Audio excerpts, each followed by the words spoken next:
But suffice it to say, I was deeply involved in the occult. Now, I came to Masonry a lot differently than most people did. I came to Masonry already understanding its dangers. And I thought it was a good thing because I was a pagan, I was a witch, I was a high priest and a druid. And the Grand Master Druid of North America told me that I should join the Masons. He himself was a 33rd degree Mason. Now, how's that for an endorsement for the lodge, huh? That it would be recommended by a druid. So anyhow, when I moved to Milwaukee with my wife and we were running covens all over the greater Milwaukee area, it happened one of the young men we initiated into witchcraft, his father was the junior warden of the lodge in the neighborhood.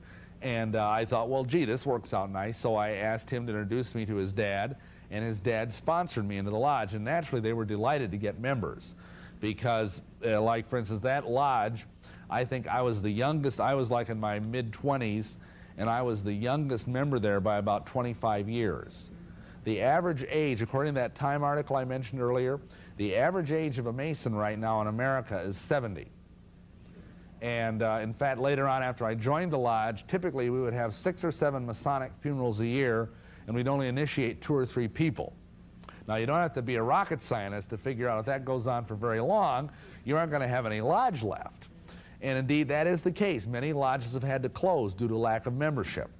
But anyhow, I joined the lodge. I was initiated as an entered apprentice in 1975.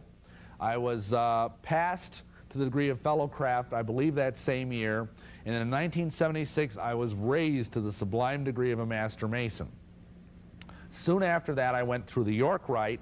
I tried this branch first because people were telling me that that, in fact, was the Christian branch of Mason, and we'll look at that a little bit later.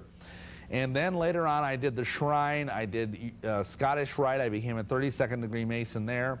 And then I also went through the Shrine, I was even an associate patron in the Order of the Eastern Star, so I even was in that body as well.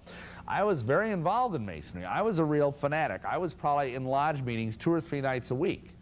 And in fact, that's part of the reason we joined the Eastern Star together, is my wife said, at least that way I get to see you one night a week, because she joined as well, because that's the branch of Masonry that is also open to women.